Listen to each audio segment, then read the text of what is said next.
Okay guys, well, here's the thing. I'm a little impulsive sometimes, and I just bought this pintle hitch trailer this morning. This is just a, you see, this is a 10 ton, I believe.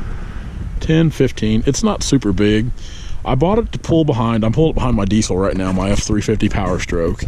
And what we're gonna do is I'm gonna try this. This is just kind of an experiment, an expensive experiment, I know, but I've been curious about it for a while, and I've seen some other guys in my area do it. I'm thinking about going for my gooseneck, you see right there, to the run of this pintle hitch setup. Well, what this is gonna do, I like the look of it better. It's got a little lower profile. The load set's a little lower. And as you can see, we've always got a lot of stuff on the back of the truck with saws, miscellaneous stuff. So we're going to try this setup. And if it doesn't work out, I'm not that worried about it because I'll just have an extra trailer. So it's not that big of a deal. But like I said, this is a Blue Diamond brand trailer. I bought this from some friends of mine that own a place over in Bolivar, Missouri.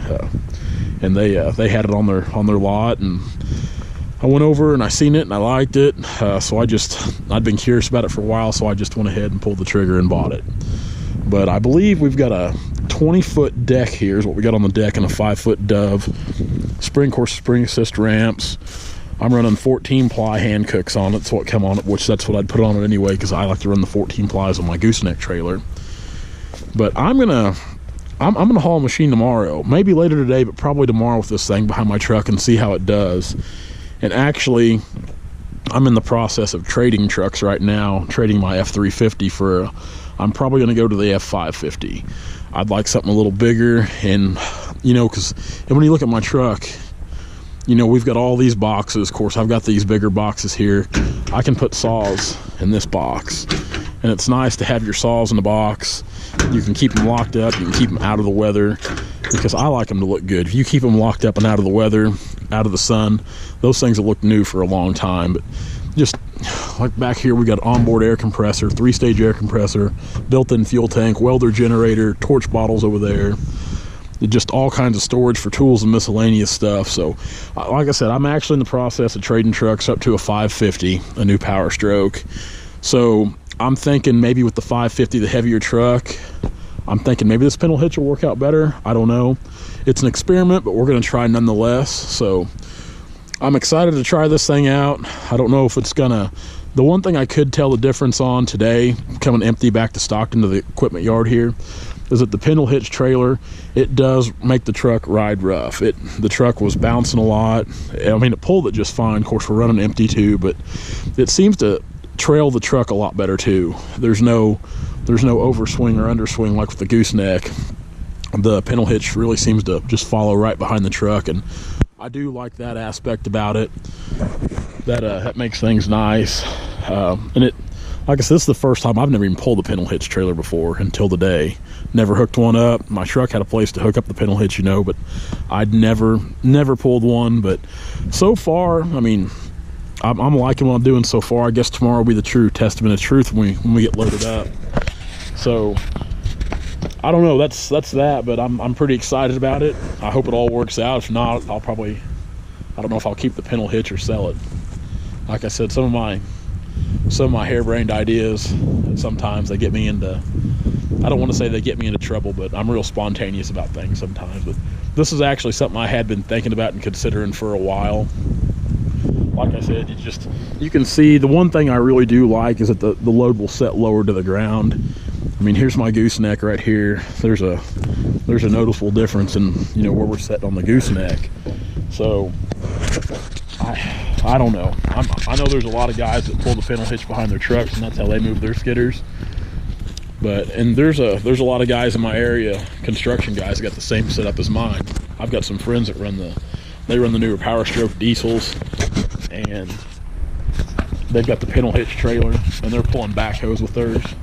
A buddy of mine's actually here right now. He's got a 550. He's pulling his backhoe, doing some water line work at the back of my house. But they seem to pull it all right, and they said it handles fine, and the weight's about the same. So we're going to try it out and see what that's all about. But I don't know. I guess we'll find out. I'd say there's probably either going to be a gooseneck trailer for sale or a pintle hitch trailer for sale. Either way, I mean, I don't know. I don't see any need to keep both of them. I might. It's nice to have a spare backup. But yeah, let's look over this trailer one more time.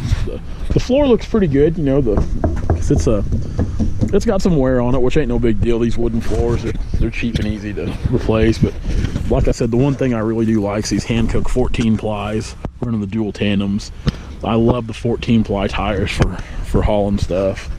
When I bought the gooseneck here, it had all 10 ply tires on it, and we don't ever pull anything real heavy, we don't, but I like the 14s. They handle the load better. Guys will, I mean, some guys out there will probably continue to run 10s, and man, you just got to do what works for you. And my way is probably not always the best, I know that, but it works for me, and that's what you got to think about. You just got to do what works for you. But we got a 5-foot dove here, spring assisted ramp, so these ramps are awesome for, you know, flipping down, pulling them back up. Got all the D-rings to help secure the load. Single jack. I guess that's pretty standard on these pintle hitches though. Place to keep chains. So yeah, I'm pretty excited to haul load with it. It's I guess it's really the little things in life, isn't it? But I'm really excited. I think this new F550, I think it'll handle it really well. I'm excited to get this 550 in, and it's an extended cab truck, because the thing about these single cab Fords, there's just absolutely no room in a single cab Ford. I love the Ford truck, but I had to have something with a little more room to put my briefcase and some other things in the back for business when I'm at work. So we're going with an extended cab with a longer wheelbase, because I've got, with all the tools on my bed, I run 84 inches from back of the cab to center of the rear axle. That way we can accommodate all those tools in that flatbed for work. But that's the rundown on that, and that's kind of today's deal, guys. So we're going to get off here. Thank you guys so much for following our YouTube channel. Be sure to subscribe.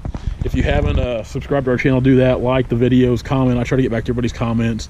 And you can find us on Facebook at Turner Logging LLC and Instagram at Turner Logging LLC. And you can find a link to our YouTube channel along with Logger Wade's and Tim O'Brien's The Timber Tracker Network.